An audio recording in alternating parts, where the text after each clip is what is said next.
Baga guyyaa du'aa ka'uu Yesuus Kiristoos kan bara 2013 siin ga'e. Ameen.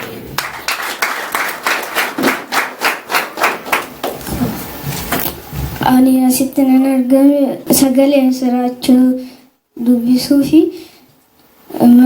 mata dureen lallabaa koo Yesuus gara biyya lafaa dhufedha. Abdiin of kennamee jiraataadha. Abdiin du'aa merree tattabeera.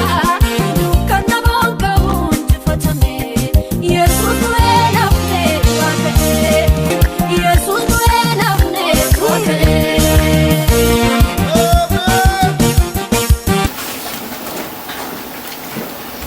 Akkuma raajootaan dubbatame ture Waaqayyoon karoora dhala namaaf qabu fiixaan baasuuf Yesuus gara biyya lafaatti erge. Raajii Ermiyaas boqonnaa 29:11tti Waaqayyo namoota hundumaa walqixa ilaala, hundumaafis yaada gaarii qabaadha. Kun jechuun Waaqayyoon namoota lama kun beekaadha, kun hiyyeessa dheedhee gargar hin baasu jechuudha. Isaaniifis hundumaafis yaada gaarii qabaadha. Taanee Yesuus maaliif gara biyya lafaa akka dhufe ilaalla. Yesuus biyya lafaa kan dhufeef yoo xinnaate qabxiiwwan 15 ilaalla. Inni tokkoffaan fedha Waaqayyoo Abbaa raawwachuuf.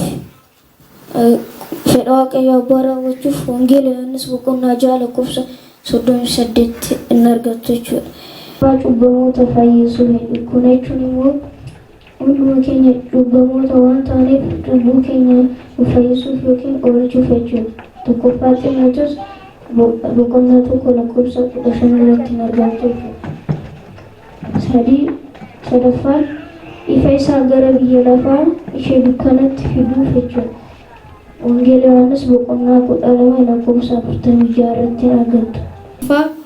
Seexanaa fi hojii isaa balleessuuf, seexanaa fi waan hin hojjetu yookiin hojii isaa balleessuuf Ibroota boqonnaa 2:14 in argattu. Shanaffaa jireenya bara baraa nuuf kennuuf Wangeela Yohaannis boqonnaa 6:51 irratti in argattu. Jahaffaa akka isaaf sagadamuuf Waaqayyoon gara biyya lafaan dhufeef akka isaaf sagadamuuf Maatewos boqonnaa 2:1 hanga 2tti in argattu. Torbaffaa gadi of deebisuu isaa dhugaa nutti agarsiisuuf Filiphos boqonnaa 2:5 irratti in argattu. Saddeettaffaa misiraachoo dhugaa lallabuuf. Saddeettaffaa misiraachoo guddaa nuuf fiduuf Wangeela Luuqaas boqonnaa 2:10 irratti in argattu. Sagalaffaa Wangeela dhugaa lallabuuf yookiin nuuf labsuuf Wangeela Luuqaas boqonnaa 4:18 irratti in argattu. 10 fayyina keenyaaf luba isaa dabarsee kennuuf Wangeela Maarqos boqonnaa 10:45 irratti in argattu jechuudha.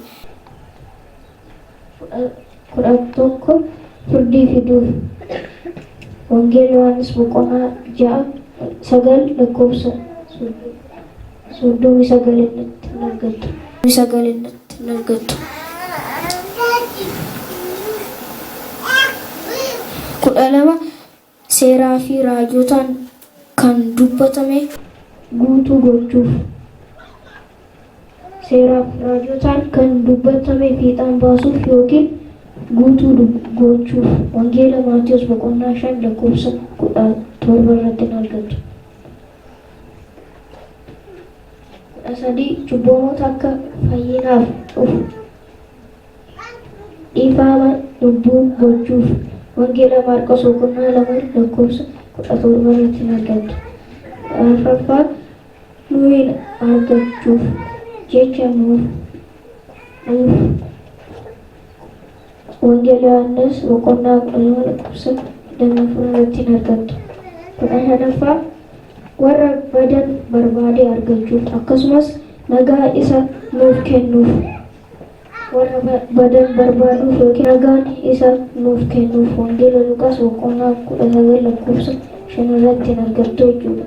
Isaan kun Yesuus waan biyya lafaa dhufeef muraasa yoo ta'u, nuti kitaaba qulqulluu dubbifannee kana caala barachuu dandeenya. Waaqayyo waan nu barsiiseef baay'ee galateeffanna.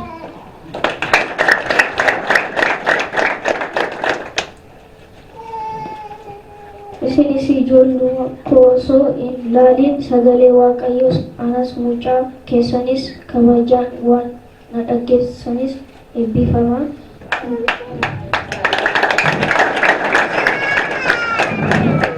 Aman kadhanna. Yaa Waaqayyo nu eegdee nu gargaartee asitti nu geesse maqaan kee ulfaatu. Yaa Waaqayyo amma dubbii keenya geenyeerra dubbii kanaan akka jiraannuuf nu wajjin ta'i. Yaa Waaqayyo sagalee kee nu barsiisi. Maqaa Yesuusiin iddoo deemnutti nu wajjin ta'i. Yaa Waaqayyo iddoo hojjennutti nu wajjin ta'i. Maqaa Yesuusiin sagantaa addaa hin jiru yaa Waaqayyo bareechi. Maqaa Yesuusiin nu wajjin ta'i. Dhumaatti nu wajjin ta'i. Maqaa Yesuusiin ameen. Gara Waaqayyootti ol fudhadhaa, eebbas fudhadhaa. Waaqayyo isin haa eebbisu, isin haa eegus. Waaqayyo fuula isaa isiniif haa ibsu, isinitti haa araaramus.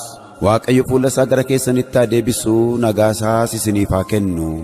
Maqaa Waaqayyo Abbaatti, kan Ilmaatti, kan Hafuura Qulqulluuttis Waaqayyo tokko. Ameen.